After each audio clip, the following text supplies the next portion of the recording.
오늘 우리에게 주신 말씀 우리 함께 읽도록 하겠습니다. 창세기 24장 1절부터 8절까지 말씀입니다.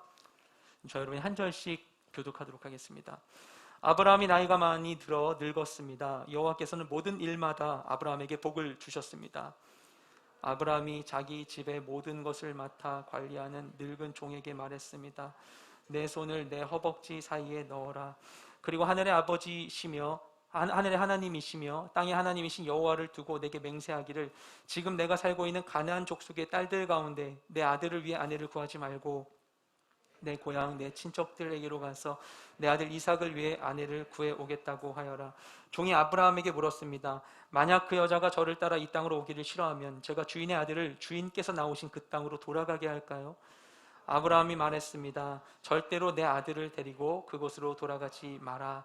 하늘 하나님 여호와께서 나를 내 아버지 집과 내 친척의 땅에서 데리고 나오시고 내게 맹세에 말씀하시기를, 내가 이 땅을 내 자손에게 줄 것이다 라고 하셨다. 그분께서 내 앞에 천사를 보내셔서 그곳에서 내게 내 아들을 위한 아내를 얻게 하실 것이다. 함께 읽겠습니다. 만약 그 여자가 너를 따라오려고 하지 않는다면 너는 이 맹세에 대해서 책임이 없을 것이다. 절대로 내 아들을 그곳으로 데리고 가지 마라. 아멘. 지난주 말씀드린 바대로 5월 한 달 동안은 가정을 주제로 말씀을 전하고 있습니다. 지난주에는 그래서 원가정에 대한 이야기를 함께 나눴었죠. 그리고 이번 주에는 결혼에 대한 이야기를 나누려 합니다. 어제도 어버이날이어서 혹시나 이걸로 스트레스 받으셨던 분 계실지 모르겠지만, 이 시간 하나님의 진리 말씀 가운데 우리 삶을 함께 비춰보는 귀한 시간 되기를 소망합니다. 청년부에서 결혼은 모두의 공통 관심사죠. 당장에 급하지 않더라도 잠재적인 고민의 대상이 되는 것이 바로 결혼입니다.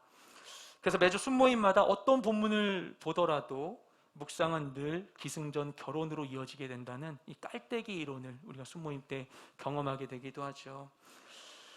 작년 5월에도 그런 맥락 가운데 결혼의 의미를 제목으로 말씀을 전해드린 적이 있습니다. 그래서 결혼이 우리에게 주는 이 안정 욕구에 대한 만족, 또 인정 욕구에 대한 만족들을 같이 이야기를 나눴었죠. 그런데 결혼을 생각할 때 실제 우리 청년의 삶 가운데 결혼의 주제로 우리가 정말 고민하는 것은 결혼의 의미보다도 결혼의 시기일 때가 많지 않나 생각을 하게 됩니다.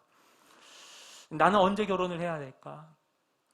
아직 결혼을 생각하기엔 너무 이른 게 아닌가? 아니면 내가 너무 혹시 늦지는 않았을까 하는 생각들을 하게 되는 것이죠. 통계청의 인구동향조사에 따르면요, 지난 1990년부터 2020년에 이르기까지 30년 동안 우리나라 남성, 여성 평균 혼인 연령이 각각 6년씩 증가했다고 해요. 지속적으로 결혼의 시기가 늦어지고 있는 것이죠. 그런데 이 통계의 숫자와 그래프를 우리가 가만히 깊숙이 들여다보면 그 모든 시간들 동안 수많은 청년들이 결혼의 시기에 대해 고민했다는 것을 느낄 수가 있습니다. 결혼해야 하는데 누구랑 해야 할까? 지금 꼭 해야 하나? 라고 하는 고민 속에 시간들이 흘러가게 되는 것이죠. 결혼 정년기에 대한 이해가 달라지고 있습니다. 그것은 결국 사는 것에 대한 생각이 변하고 있기 때문이죠. 무엇을 위해 살아야 하는가? 사는데 가장 중요한 것은 무엇인가에 대한 생각이 변하다 보니까 삶의 무게중심이 변하고 결혼에 대한 생각도 함께 달라지는 것입니다. 그러면 이런 우리의 고민에 대해서 하나님께서는 우리에게 뭐라고 말씀하실까요? 오늘 우리가 함께 본 창세기 24장 말씀은 창세기 전체 50장 말씀 가운데 가장 긴 분량의 장입니다.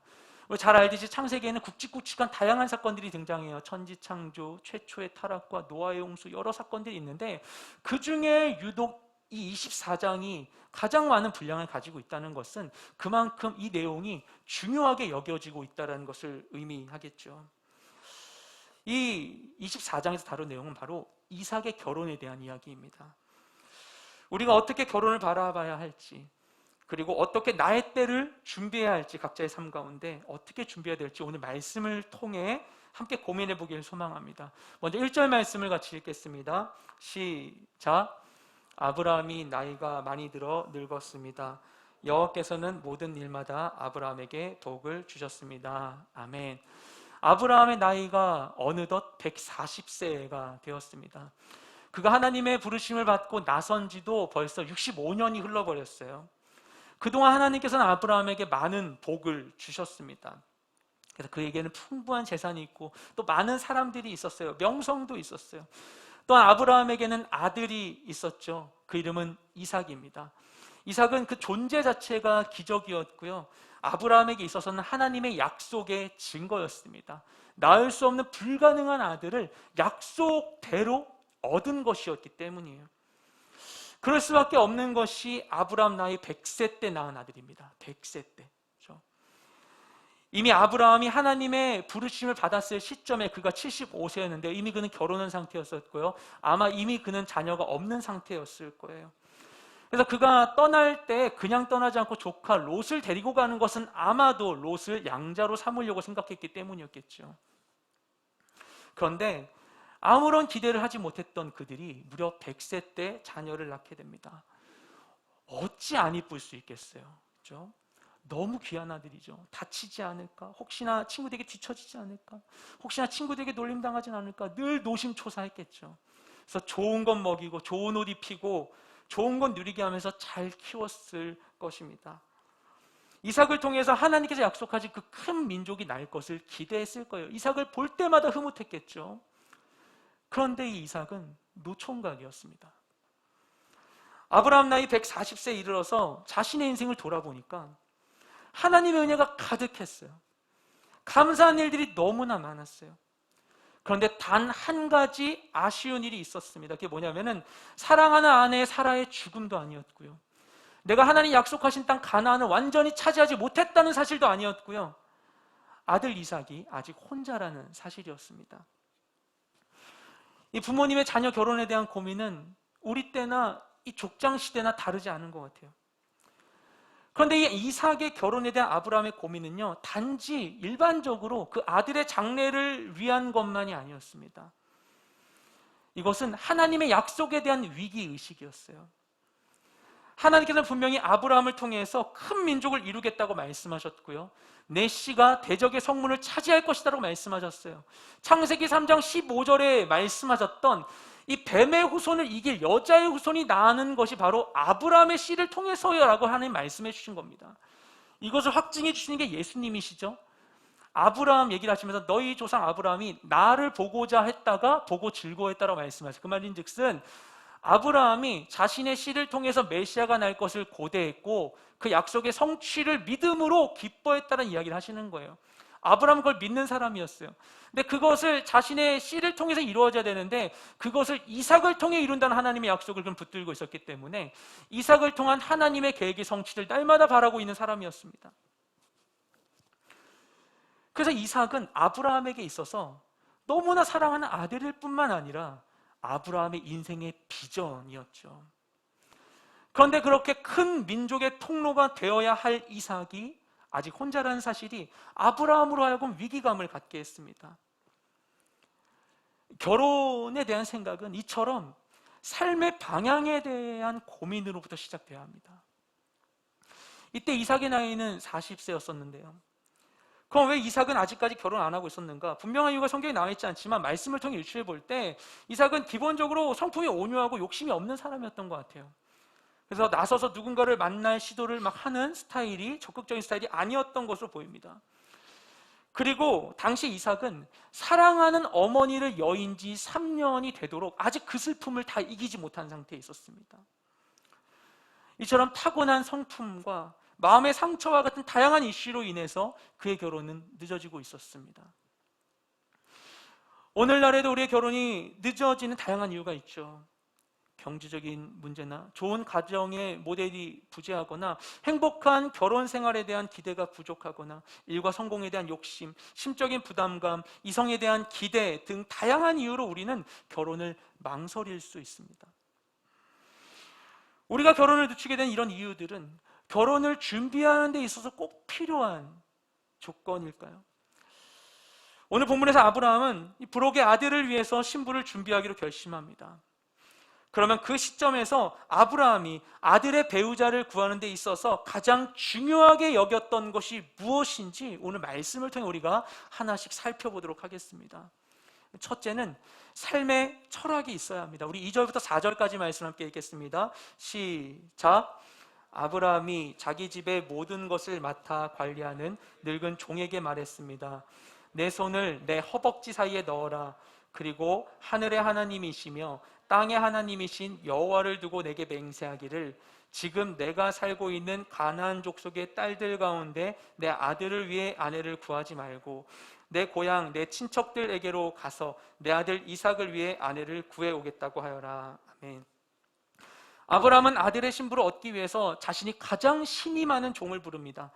이 종은 아브라함이 자신의 집의 모든 가산을 맡길 수 있을 정도로 신이 많은 사람이었어요. 근데 그 종을 불러서 그에게 중요한 임무를 맡기면서 엄숙한 맹세 서약을 하게 합니다. 그러니까 가장 믿는 종을 불러서 그와 엄숙한 맹세를 하는 거예요. 그랬다는 것은 이 맹세를 하도록 하는 아브라함의 당부가 너무나 아브라함의 인생에 있어서 중요하다는 것을 의미하겠죠. 아브라함이 그렇게 그에게 당부한 내용은 무엇인가? 이삭의 신부를 얻어야 되는데 얻을 때 지금 아브라함이 살고 있는 그 가나안 지역에서 신부를 얻지 말고 아브라함의 고향 친척들에게 가서 멀리 있는 그 하란 지역까지 가서 아들의 신부를 데려오라고 이야기하는 것입니다. 아브라함은 오랫동안 이 가나안 지역에 살면서 이곳을 다니면서 가나안 사람들의 생활 풍습들을 지켜보았습니다. 그가 본 가나안 사람들은요 매우 타락하고 부패했고 성적으로 문란한 생활을 하고 있었어요. 뿐만 아니라 그들의 풍습은 우상 숭배에 깊이 물들어 있었습니다. 그래서 아브라함은 그 가나안에 있는 사람들과 아들을 결혼시키면 안 되겠다고 생각했어요. 왜냐하면 이삭은 하나님의 일을 이루어야 될 사람이기 때문에 보다 하나님의 뜻을 함께 받을 수 있는 사람을 만나기를 원했었죠. 그래서 멀리 하란에 살고 있는 자신의 친족들에게 가서 신부를 구해오라고 이야기합니다. 그들 역시 우상숭배 문화가 있었던 걸로 보여요. 말씀 가운데 보면은 라헬이 아버지 라반에게서 드라빔을 훔치는 장면이 있지 않습니까? 있었던 것 같아요. 우상숭배에 대한 부분이. 그런데 말씀을 전체적으로 보면 그들이 하나님에 대한 여호와 하나님에 대한 신앙을 가지고 있었던 흔적들을 발견할 수가 있습니다. 그래서 라반이 나중에 리브가가 이삭의 아내가 되겠다고 결정했을 때 그녀를 축복하면서 말하기를 너는 천만인의 어머니가 될 것이고 내 씨가 원수의 성문을 차지할 것이다 라고 축복해요. 이것은 아브라함이 하나님께 받았던 축복의 내용과 유사하죠. 그러니까 하나님에 대한 신앙이 그들에게 있었던 것 같아요. 또한 이 라반이 나중에 이 야곱과 헤어지면서 야곱과 서약을 맺을 때 하나님의 이름으로 언약을 맺습니다. 그들 안에는 여호와 하나님에 대한 신앙이 남아 있었던 것이죠. 아브라함은 그들이 이렇다라는 것을 알고 있었어요. 그래서 이삭의 아내를 그들 중에 얻는 것을 가장 중요한 기준으로 삼습니다. 그래서 아브라함이 가장 중요하게 여긴 것은 경제적인 능력이나 외모나 화려한 배경이 아니었어요. 그가 중요하게 여긴 것은 무엇이었는가 하면 같이 꿈을 꾸며 살 수 있는가였습니다. 결혼이라고 하는 것은 삶의 구조를 변화시키는 일입니다. 우리의 삶은 가정이라고 하는 하드웨어를 기반으로 이루어지죠. 하지만 타고난 가정은 우리가 선택하는 게 아니에요. 우리가 바꾸거나 조절할 수가 없어요. 그런데 살면서 자신의 의지로 나의 삶의 하드웨어를 새롭게 구축할 수 있는 기회가 있습니다. 그게 바로 결혼입니다. 그래서 결혼을 생각하기 전에 우리는 먼저 어떻게 살지에 대해서 고민할 필요가 있습니다. 난 어떻게 살 것인가? 내 인생 어떻게 돼야 될 것인가? 무엇을 향해 나아갈지, 무엇을 추구하고 무엇을 누리며 살지에 대해서 생각을 해야 합니다. 이게 결혼이라고 하는 실질적인 이야기를 두고서 너무나 붕뜬 이야기처럼 들릴 수도 있지만 그렇지 않고서는 이 결혼을 둘러싸고 있는 피상적인 기대를 벗어나기가 너무나 쉽지가 않아요. 나의 만족과 유익, 또 상처받지 않고 싶은 이 회피의 마음을 가지고 결혼을 바라보게 되는 것입니다. 그런 피상적인 나의 갈망을 위한 결혼이 진짜 나를 위한 안전한 가정을 이루는 데에는 부족함이 있을 수 있겠죠. 하지만 인생에 대한 깊은 고민은 결혼에 대한 생각을 구체화해요. 마치 액체를 원심분리기에 돌리고 나면은 이 액체를 구성하고 있는 성분들의 이 층이 나뉘어지는 것과 같이 삶의 우선순위를 위해서 내가 포기해야 할 것, 최우선순위에 들 수 없는 부차적인 것들이 드러나게 되는 것이죠. 아브라함은 그래서 이삭의 미래를 위해 가나안의 사람들과 연을 맺는 것을 포기합니다. 굉장히 어려운 일이었을 거예요. 가나안 사람들 가까이 살고 있었고요. 하나님 그에게 가나안 땅을 주겠다고 하셨는데 가나안 땅에서 영향력을 발휘하기 위해서는 그곳에 있는 유력한 가문과 혼맥을 형성하는 것만큼 좋은 방법도 없었을 것입니다. 근데 아브라함은 이 가능성을 절연히 끊어냅니다. 자신의 삶에 더 중요한 가치가 있다고 생각했기 때문이죠.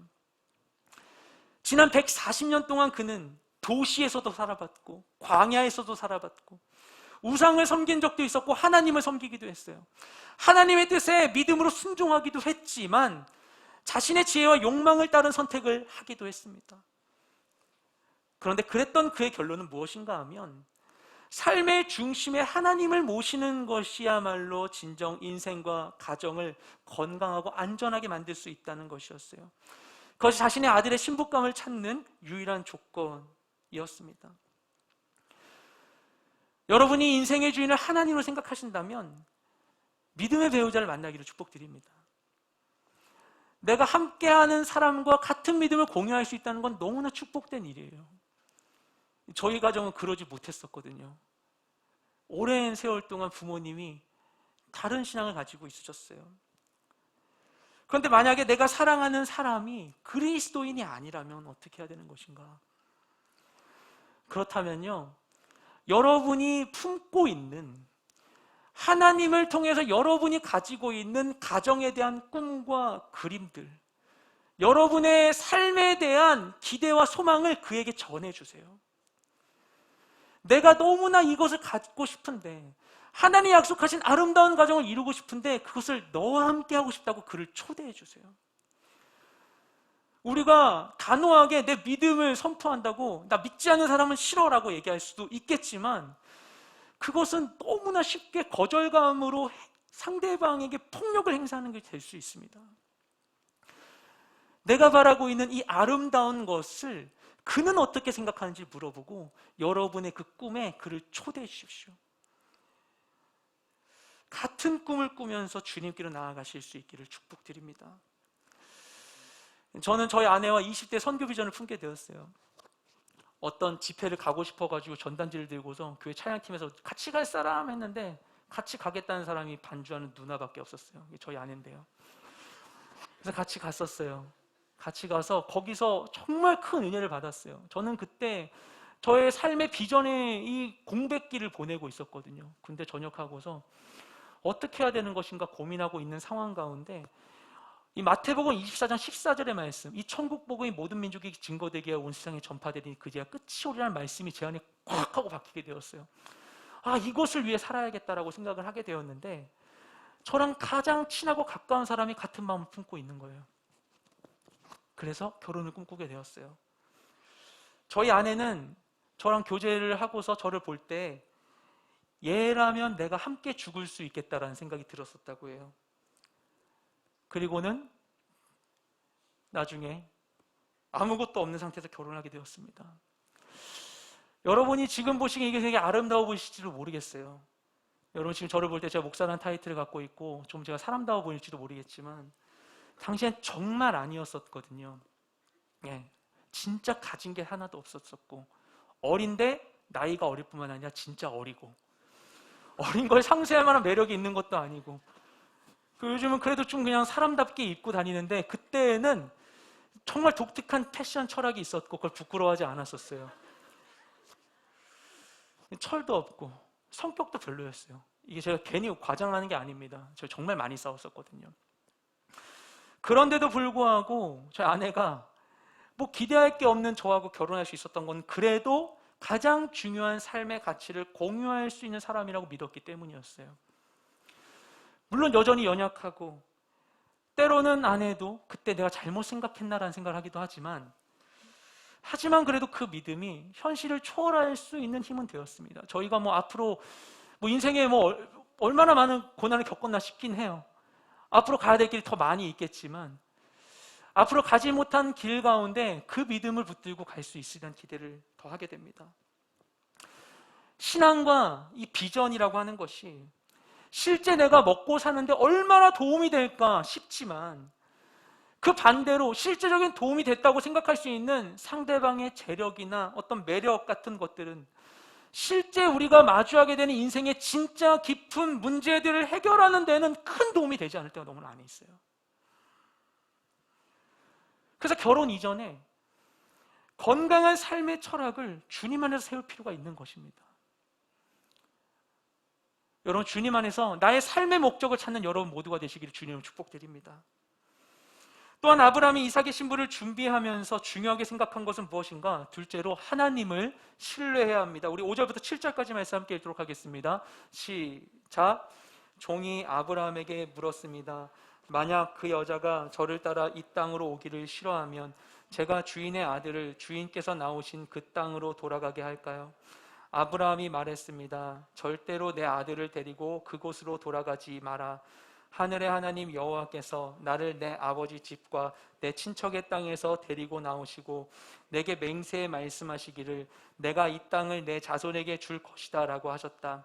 그분께서 내 앞에 천사를 보내셔서 그곳에서 내게 내 아들을 위한 아내를 얻게 하실 것이다. 아멘. 아브라함의 이 명령을 듣고 맹세를 하게 된 이 종이 아브라함 주인에게 묻습니다. 만약에요, 주인님 가라고 하셔서 가서 그 정말 주인님 말씀하신 사람을 만날 수 있게 된다고 쳤을 때, 만났는데 그 여자가 저를 따라오지 않겠다고 하면, 내가 뭘 믿고 당신을 따라갑니까? 라고 하면 어떻게 할까요?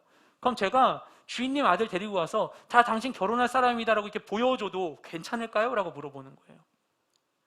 이 종의 질문은 매우 합당한 내용이죠. 어느 누가 알지도 못하는 사람의 말만 믿고 선뜻 먼 길을 나설 수 있겠습니까? 특히 이때에는 아주 고대 부족 사회였어요. 집을 그렇게 떠난다는 건 완전히 떠나는 거예요. 진짜 출가 외인이 되는 것이었어요. 내 인생의 모든 것을 알지도 못한 사람에게 맡길 수 있을 것인가? 종이 생각해도 말이 안 되는 거예요. 그런데도 불구하고 아브라함 너무하죠. 단호하게 거부합니다. 절대로 내 아들을 데려가지 마라 라고 이야기해요. 그 이유는 무엇인가 하면 하나님께서 이 땅, 지금 살고 있는 가나안 땅을 그 아브라함의 자손에게 주겠다고 약속하셨기 때문이었습니다. 하나님께서 약속하신 그 땅을 이삭이 떠나는 일만큼은 있을 수 없다고 이야기하는 거예요.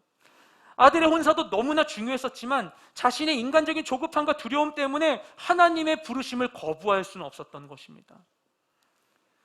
하지만 그렇기 때문에 아브라함은 오히려 하나님께서 반드시 도와주실 것을 신뢰했어요. 왜냐하면 하나님의 그 뜻을 이루기 위해서는, 정말 하나님께서 그 일을 이루신다면 이삭에게 자손이 있어야만 했기 때문에 하나님께 반드시 자신의 종과 함께 하시고 아들을 위해 예비된 사람을 만나게 하시리라는 믿음을 갖고 있었습니다. 또한 이는 동시에 내가 직접 그 사람 눈으로 보지 않더라도 하나님께서 종에게 알려주시고 허락하신 사람이라면 순종하고 받아들이겠다는 믿음의 결단이기도 합니다. 이 결혼은 미지의 여정으로 나아가는 일이에요.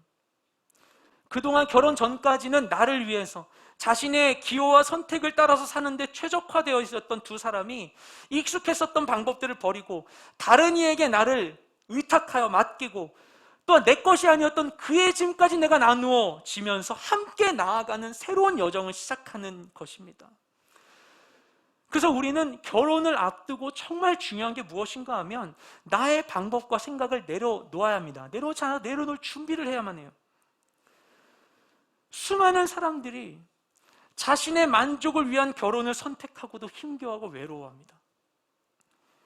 행복을 위해서 많은 조건들을 다 충족시키고 상처받지 않기 위해 많은 위험을 배제해도 그런 우리의 모든 노력들이 인간의 본질적인 연약함과 문제를 극복하는 데 전혀 도움이 되지 않을 수도 있다는 거예요. 그래서 우리가 나보다 나의 인생을 아시는 하나님을 신뢰하는 것입니다. 나의 필요를 아시고 내게 가장 좋은 것을 주실 것을 믿고 그분께 내 삶을 맡겨드려야 하는 거예요. 이 말씀이요, 우리 오해해서는 안 되는 것이 하나님께서 알아서 하실 거니까 하시게 두고 그냥 가만히 기도하면서 기다리라는 의미가 아닙니다. 최근에 우리 큐티 말씀 가운데 모세가 홍해 앞에서 너희는 가만히 있어 하나님 하실 거를 보라 하니까 하나님께서 말씀하시죠. 모세에게 무슨 소리냐, 팔을 뻗어라, 발을 내밀어라. 믿음으로 발걸음을 내딛어라라고 말씀하시죠. 아브라함은요, 하나님을 신뢰함으로 자신의 종을 불러서 신신당부하고 그에게 많은 재물을 주면서 신부를 찾아오라고 떠나게 했습니다. 믿음으로 결단했죠. 내 삶의 분명한 방향 안에서 대상을 특정할 수 있게 되고, 또한 하나님께서 나와 함께 하실 걸 믿는다면 믿음의 결단을 해야겠죠. 그런데 그 모든 과정 안에서 하나님께서 나를 아시고 나를 위한 최적의 상대를 알고 계시다는 사실을 믿으시길 소망합니다. 그런데 여기에 대해서도 제가 전하면서 또 혹시나 우리가 오해할까 걱정되는 부분이 있었어요. 하나님께서 나에게 맞는 사람을 아신다는 것, 나에게 정말 필요한 사람, 나에게 딱 맞는 사람 하나님 아시고 예비하신다라는 것이 나를 지금 있는 모습 그대로 완전히 사랑해주는 완벽한 누군가를 만나게 된다는 것을 의미하진 않습니다. 제가 결혼해 보고 나서야 안 사실이 있어요. 정말 결혼하고 나서야 이걸 실감했어요. 이게 무엇인가 하면 이 세상에서 정말로 저를 아무 조건 없이 사랑해주는 사람은 저희 엄마밖에 없다는 것이었어요. 정말 사실입니다. 전 제가 막 누굴 사랑하니까 내가 그렇게 사랑받는다고 생각했어요. 근데 엄마의 사랑과 비교할 수가 없는 거예요. 어릴 때 저희 어머니께서 저에게 막 이 옷 저 옷 입히시면서 우리 아들 뭘 입어도 예뻐라고 얘기하셨었거든요. 근데 저희 아내는 저를 사랑하기 때문에 저에게 진리를 전합니다. 결혼은 판타지가 아니라 삶이죠. 우리가 사랑하는 사람하고 양탄자 타고 하늘을 날아다니는 것이 아니라 원래 나 혼자 라면 한 개 끓여 먹는 거 하나 더 넣어서 끓여 먹는 거예요. 내 모든 것을 받아들여주고 나의 모든 요구를 충족시켜주는 환상적인 사람이 존재할 수도 있을 것입니다. 그걸 뭐 우리가 없다고 하기는 어렵겠죠. 존재할 수 있을 거예요. 그런데 그런 사람이 나의 남편이나 아내가 될 가능성은 너무나 희박합니다. 낙타가 바늘길을 통과하는 것과 같을 거예요. 정말 아내고 남편이라면 그렇게 할 수가 없는 거거든요. 결혼 기도를 어떻게 해야 되냐는 질문을 제가 많이 받습니다. 저도 막 결혼 기도를 막 많이 했었던 사람은 아니었어서 어릴 때 결혼 기도 해야 된다고 할 때 중고등부 때 그때 결혼 기도를 좀 했었던 것 같아요. 그래서 결혼 기도하는 것이 사람 따라 다 다를 거라 생각을 하지만 그래도 더 진지하게 고민하며 기도하고 싶다는 분들께는 제가 한결같이 이야기하는 것은 이렇게 말씀을 드려요. 가급적 객관적이게 세세하게 기도를 해봐라. 그것도 가급적이면 좀 적으면서 해보시라고 제가 말씀을 드려요. 세세하게. 그리고 또 중요한 게 뭐냐면은 내가 가지고 있는 실제적인 갈망을 가감없이 다 하나님께 고야하라는 거예요. 다 하라고 말씀을 드립니다. 왜 그런 것인가? 하나님께 나의 이상형을 학습시키려고 하는 게 아니에요. 하나님 아시죠? 저 이래요, 저래요 이렇게 말씀드리려고 하는 게 아니에요. 내 안에 있는 갈망이 무엇인지를 내가 분명하게 알 필요가 있습니다. 내가 뭘 바라고 있는 것인가를 애매모호하게 갖고 있는 게 아니라 그냥 이것도 좋고 저것도 좋은데 그냥 알아서 잘 되면 좋겠어가 아니라 진짜 내 안에 있는 갈망이 무엇인지 내가 살펴볼 필요가 있습니다. 그리고 그것을 펼쳐서 하나님께 올려드리는 거예요. 하나님이 이걸 나에게 주시든지 아니면 나를 바꾸시든지 그 문제들에 대해서 하나님께 고해 드리는 것입니다. 그러면서 내 삶의 스펙트럼이 무엇인지 나의 갈망의 스펙트럼이 무엇인지를 내가 살펴보는 것이에요. 난 정말 무엇을 원하고 있는가? 내가 원하는 배우자에게는 무엇이 있어야 되는 것이며 난 결혼을 통해 무엇을 기대하고 있는가에 대해서 내가 나를 탐구할 필요가 있는 것이죠. 근데 하나님께 그것을 올려드리며 주의 지혜를 구하며 기도할 때 하나님께서 우리 마음 가운데 그것을 통해서 말씀을 해주실 거예요.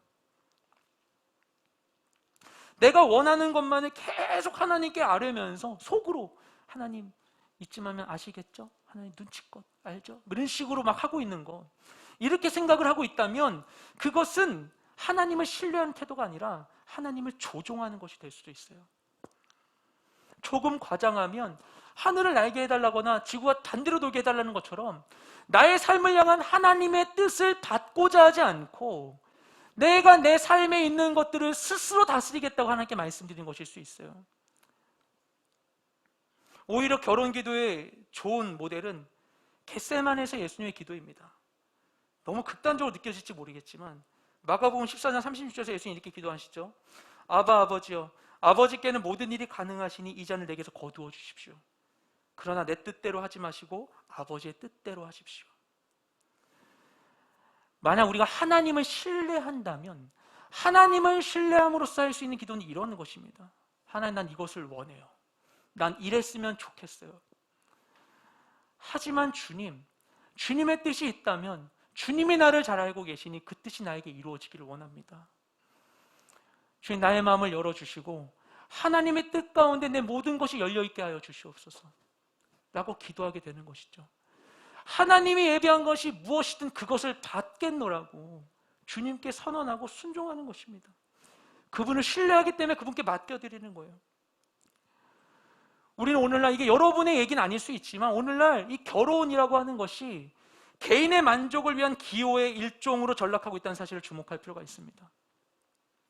통계청에서 한 사회조사 결과에 따르면요, 결혼을 반드시 해야 한다고 생각하는 사람이 미혼 남녀를 합쳐서 2008년에 23.6%였는데 2020년에는 16.8%로 12년 사이에 6.8%포인트가 하락했다고 해요. 그리고 결혼을 하는 게 좋다라고 생각하는 사람은 2008년에 44.4%에서 2020년에 34.4%로 12년 사이에 10%포인트 하락했다고 해요. 많은 사람들이 더 이상 인생에 결혼은 필수가 아니다라고 생각하고 있습니다. 아주 많은 사람들이, 그렇죠? 반이 넘는 사람들이. 그리고 또 아주 많은 사람들이 결혼은 별로 좋은 게 아니라고 생각하고 있어요. 이 역시 반이 넘는 사람들이. 물론 오늘날의 사회 환경은요, 이전에 비해서 결혼에 대한 의존도가 많이 낮아져 있죠. 결혼을 하지 않는 것이 이제 예전처럼 부끄러운 일은 아닙니다. 그리고 여성도 경제적 자립이 얼마든지 가능한 시대를 살아가고 있어요. 또한 혼자 살 수 있는 사회적 시스템이 갖춰져 있는 시대를 우리는 살아가고 있습니다. 하지만 그렇다고 해서 우리 삶의 여건이 달라지고 삶의 형태들이 많이 변화된다고 해서 그런 삶을 선택할 수도 있죠. 하지만 그렇다고 해서 결혼이라는 것이 그저 삶의 즐거움을 위한 옵션 중에 하나가 될 수는 없다는 것입니다. 그런 생각은 오히려 결혼 생활을 불행하게 만들 수 있어요. 난 결혼 실패하고 싶지 않아. 나는 완전한 결혼하고 싶어. 그래서 먼저 한번 살아보고 결정해야지. 나는 결혼 실패하고 싶지 않아. 그러니까 최대한 내 마음에 맞는 사람만을 만날 거라고 하는 생각이 정말 결혼 생활을 행복하게 만들 수 없다는 것입니다. 오히려 그 생각은 분명 결혼을 불행하게 만들 것입니다. 나의 기호와 생각과 나의 욕망의 기준을 둔 것은 우리를 안전하게 해줄 수 없는 것이죠. 하나님께 우리가 결혼을 맡겨드린다고 하는 것은 굉장히 수동적인 행위가 아니라 너무나 많은 것에 흔들리고 있는 우리가 우리의 삶을 분명한 것 가운데 확실하게 박아두는 거예요. 내 삶을 위한 강한 결단을 하게 되는 것입니다. 절대 결혼은 단순한 일이 아니에요. 나의 삶의 유의를 위한 파트너를 얻는 정도의 가벼운 일이 아닌 것입니다. 또한 결혼을 통해서 얻는 유익도 결코 단순하고 가볍지 않습니다. 지금 내가 생각하고 있는 삶의 필요들만이 나의 삶에 필요한 것일까요? 우린 다 살아보지 않아서 알 수 없거든요. 그래서 우리는 더욱더 인간에게 결혼의 제도를 주신 하나님께 나의 결혼을 맡겨드려야만 합니다. 하나님께서는 결혼을 통해서 우리의 삶을 더 큰 완성과 만족의 길로 인도해 주실 것입니다. 하나님께 나의 결혼을 맡겨드리는 우리 모두가 되시길 주님을 축복드립니다.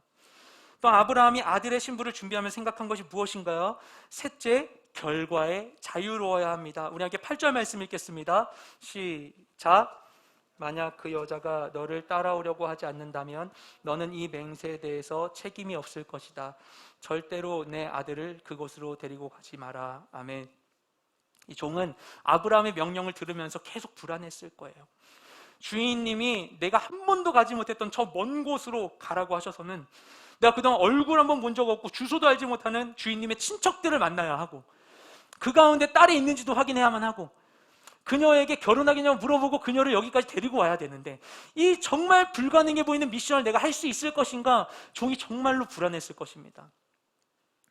그런 종에게 아브라함은 네가 만약에 그 일을 해결하지 못한다 하더라도 너에게 책임을 지우지 않겠다라고 약속을 합니다.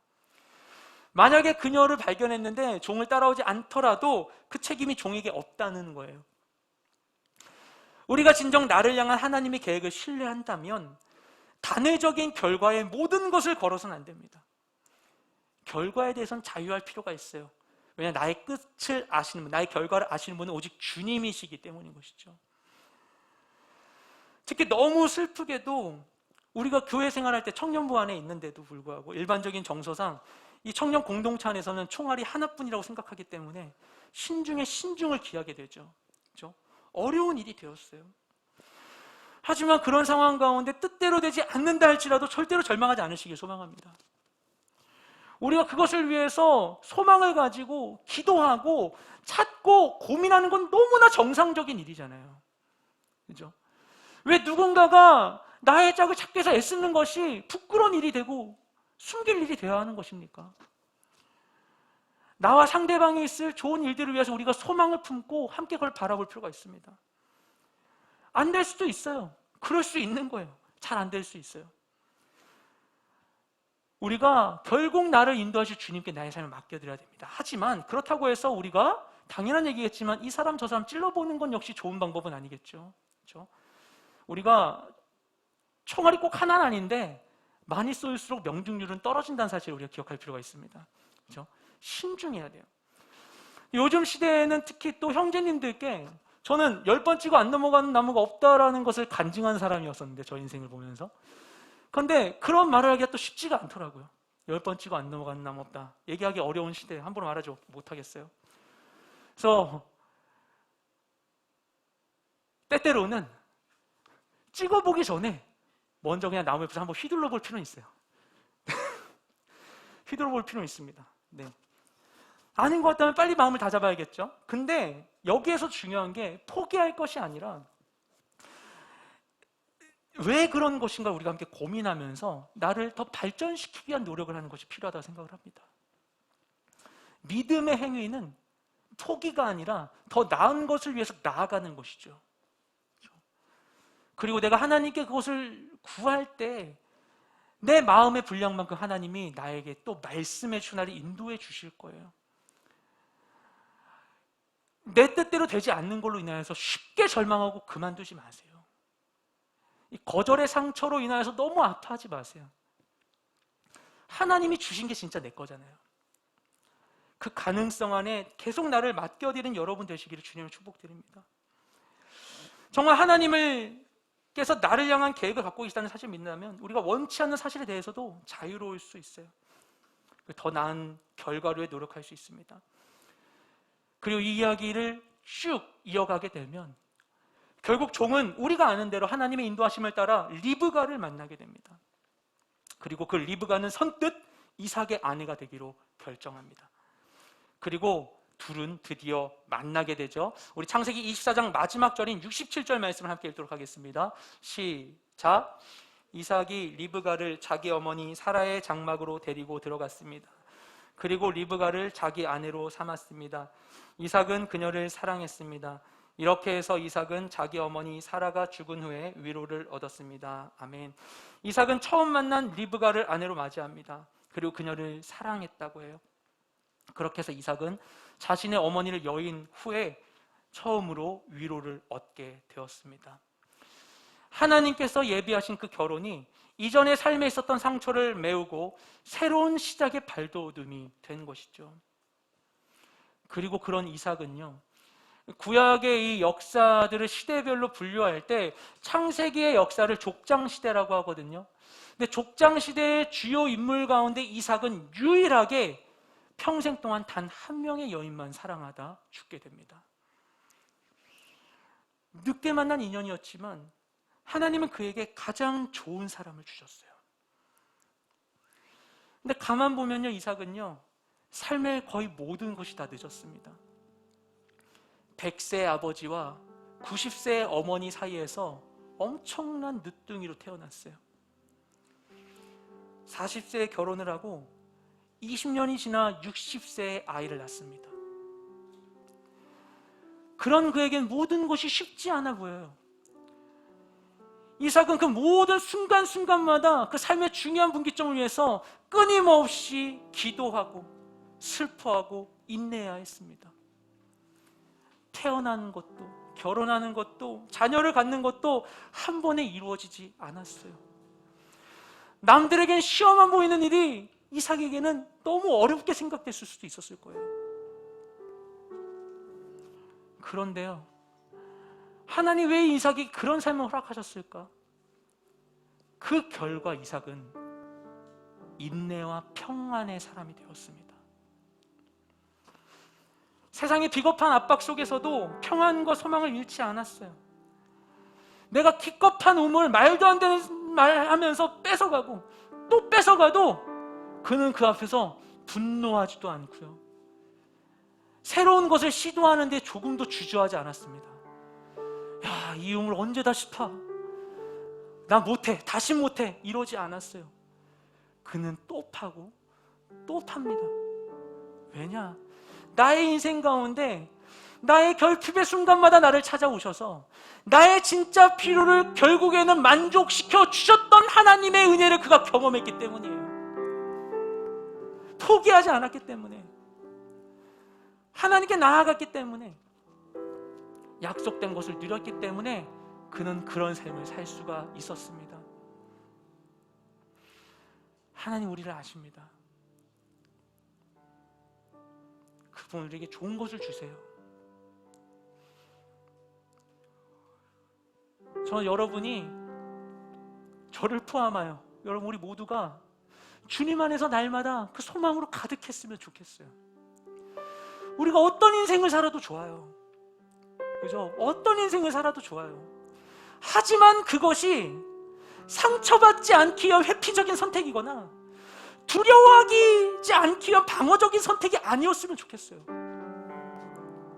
소망해야 해요. 꿈꿔야 해요. 왜냐하면 우리 아버지는 우리에게 좋은 거 주실 줄 아시니까. 우리 아버지가 쉬지 않으시는데 어찌 우리가 아버지 앞에서 쉴 수 있겠습니까? 우리의 인생의 결론을 내가 짓지 말고 인생의 주관자 되신 주님 앞에 맡겨드리십시오. 나의 기대와 갈망을 올려드리십시오. 주님이 그만할 때까지 끝까지 꿈꾸십시오. 여러분이 누리고자 하는 것들을 포기하지 않고 주님께 구하며 내게 허락된 분량의 이 기쁨, 놀라운 일들을 경험하는 우리 모두가 되시길 주님을 축복드립니다. 주님이 분명 우리의 삶 가운데 크고 놀라운 일을 이루어 주실 것입니다. 주님 안에서 때에 맞는 은혜를 누리는 우리 모두가 되시기를 주님을 축복드립니다. 이 시간 함께 주님께 우리가 기도하며 나아가기 원합니다. 이 시간 우리 함께 기도하며 나아갈 때 우리 삶 가운데 있는 여러 가지 이슈들이 있지 않습니까? 여러분의 인생 가운데 풀지 못하고 있는 숙제들이 있지 않습니까? 오늘 말씀의 내용과 같이 어떤 분이 결혼일 수도 있습니다. 어떤 분들에게는 나의 인생에 중요한 다른 어떤 이슈가 있을 수도 있어요. 이 시간 우리가 그것, 나의 그 갈망을 주님께 온전히 올려드리기 원합니다. 나를 아시는 주님, 나를 아시는 주님, 나의 모든 필요를 아시는 주님, 내게 진짜 필요한 게 무엇인지 아시는 주님, 내 삶을 주님께 올려드립니다. 임하여 주시옵시고 주의 뜻을 알려주시옵시고 주님 안에 꿈꾸고 소망하며 주님 주신 것들을 온전히 누린 나의 모든 삶 될 수 있도록 역사하여 주시옵소서. 나의 삶의 모든 것을 주님께 올려드리며 합심하여 주님께 기도하며 나아가기 원합니다. 기도하시겠습니다. 주님 우리 가운데 함께하여 주시옵소서. 주님 우리 가운데 함께하여 주시옵소서. 주님 우리 가운데 함께하여 주시옵소서. 주님 우리 가운데 함께하여 주시옵소서. 내 삶의 주관자 되신 주님, 내 삶의 모든 것 되신 주님, 내가 진정으로 주님을 내 삶의 주인으로 모시길 원합니다. 아버지, 그저 아버지 하나님 내가 말로만 행하는 것이 아니라, 아버지 그냥 내가 말로만 행하는 것이 아니라 정말 내 삶의 주인이 주님이심을 믿음으로 나의 모든 것을 주님께 맡겨드리기 원합니다. 나의 중요한 갈망도, 나의 모든 소망도, 나의 모든 기대도 다 주님께 맡겨드리기 원합니다. 주님 아버지 하나님, 나의 인생 가운데 필요를 허락하시고 결핍을 허락하시고 나의 삶 가운데 갈망을 허락하신 주님, 아버지 하나님 모든 것을 통하여서 주님을 더욱더 경험하기 원하오니 주님 나를 향하여 크고 강한 손을 펼치사 내 삶 가운데 역사하여 주시옵소서. 내 삶 가운데 역사하여 주시옵소서. 시간 예수 그리스도의 이름으로 명하노니 절망하게 하는 모든 사단이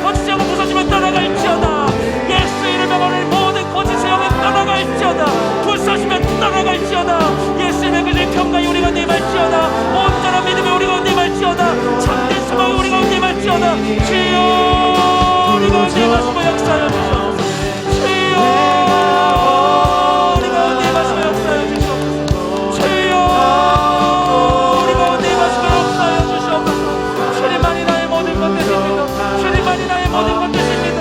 그 무엇도 함부로 나의 삶을 재단할 수 없습니다. 그 무엇도 나의 삶을 함부로 평가할 수 없습니다. 오직 주님만이 나의 시작과 나중 되시고 주님만이 나의 삶의 모든 것이 되십니다. 주님 내 삶을 받아주시옵소서. 주님 내 삶을 받아주시옵소서. 나도 내 삶을 내가 결정짓지 않겠습니다. 나도 내 삶을 내가 결정짓지 않겠습니다. 나의 모든 시간을 주님께 올려드립니다. 나의 모든 갈망도 주님께 올려드립니다. 나의 모든 것 주님께 올려드립니다. 내 삶의 주인 되신 주님 임하여 주시옵소서. 주님 날 향하여 예비하신 그 놀라운 모든 일들을 내 삶 가운데 이루어 주시옵소서. 주여 이루어 주시옵소서. 주여 역사하여 주시옵소서. 주여 역사하여 주시옵소서. 주님 임하여 주시옵소서. 주님 함께하여 주시옵소서. 주님 안에서 아버지 하나님의 아름다운 나의 삶이 이루어지게 하소서. 주님 안에서 아버지 예비된 사람을 만나게 하여 주시옵소서. 주님 안에서 아버지 내 삶에 예비되어 있는 아직 아버지 그 봉인이 풀어지지 않은 그 기쁨들이 내 삶 가운데 열리게 하여 주시옵소서. 쏟아지게 하여 주시옵소서. 쏟아지게 하여 주시옵소서. 역사하여 주시옵소서. 주님 가운데 임하여 주시옵소서. 주님 우리 가운데 임하여 주시옵소서. 주님과 함께 꿈꾸기 원합니다. 주님과 함께 기대하기 원합니다. 아버지 하나님 하늘의 소망으로 내 삶이 가득 채우기를 원합니다. 주여 우리 가운데 역사하여 주시옵소서. 아버지 하나님 나를 향해 쉬지 않으시는 주님의 놀라우신 은혜를 경험하는 내 모든 인생 될 수 있도록 주님 역사하여 주시옵소서. 주님 역사하여 주시옵소서. 주님 역사하여 주시옵소서. 감사합니다. 함께하여 주시옵소서. 우리 어서 한 번 더 다른 제목으로 좀 기도했으면 좋겠는데요. 우리 예배를 위해서 좀 더 기도했으면 좋겠습니다. 아까 광고 드린 것과 같이 다음 주부터 우리 예배 스팁을 보강하기 위한 우리 캠페인들을 하게 됩니다. 이것이 섬기는 누군가만의 일이 절대 아닙니다. 내가 하나님 만나기 원하는데 하나님 나에게 너무나 필요한데 하나님 나에게 예배에 쳐서 허락해 주기 위한 공동체 허락하시고 이 가운데 함께 섬길 수 있는 사람들을 하나님이 허락해 주셨어요.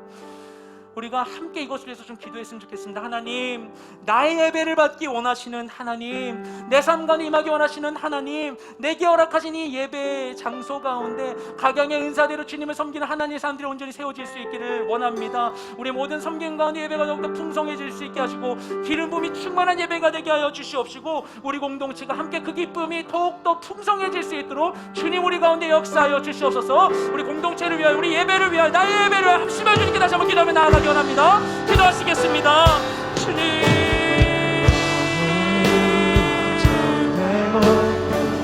주님 우리에게 귀한 예배를 허락하심을 감사드립니다.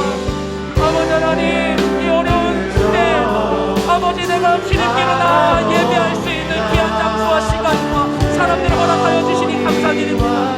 아버지 하나님 주님의 은혜를 따라 우리가 주님께 나아가는 걸 멈추지 않겠습니다. 우리의 찬양과 예배를 멈추지 않겠습니다. 주님 우리 모든 찬양을 받아주시옵소서. 주님 역사하여 주시옵소서. 우리의 찬양을 받으시 우리 가운데 역사하여 주시옵소서. 하나님 그거 놀라운 일들 우리 삶 가운데 온전히 이루어지게 하여 주시옵소서. 주여 함께하여 주시옵소서. 주여 우리 가운데 함께하여 주여 임하여 주시옵소서. 하나님의 나라를 온전히 세워지게 하여 주시옵소서.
기뻐하신 주님 감사드립니다. 우리의 찬양을 받기 기뻐하시는 주님, 우리 삶의 모든 순간순간마다 내 삶의 이 모든 고민들과 생각들을 가지고 주님께 나아가길 원합니다. 하나님이 원하시는 제사는 상한 심령인 줄 믿사오니 우리의 마음이 깨어진 곳마다 주님 임하여 주시어서 그곳 가운데 다른 것 아닌 우리의 그 상한 마음을 주님께 예물로 올려드리게 하여 주시옵시고, 그때 주님 우리의 드려진 모든 것들을 기쁘게 받아주시옵시고, 그 자리 가운데 주님 임하셔서 크신 애로 우리 모든 아픔을 만져주시고 우리 모든 빈자리를 채우시고 모든 결핍과 아픔들을 기쁨과 풍요함으로 주님 회복시켜 주시어서 과연 하나님이 나의 하나님이심을, 살아계신 주님이심을 경험하고 내일을 더욱더 꿈꾸고 소망하는 우리 모든 인생 될 수 있도록 역사하여 주시옵소서. 젊음의 때에 우리 모든 것을 앞두고 우리 삶의 모든 것들과 모든 갈망을 주님께 올려드립니다. 주님 받아 주시옵시고 이 부분마다 순간순간마다 하나님의 때에 맞는 은혜로 우리를 만족시켜 주시옵소서. 그렇게 우리 가운데 함께 하실 주님을 찬양하며 우리 모든 기도를 살아계신 예수님의 이름으로 기도드렸습니다. 아멘.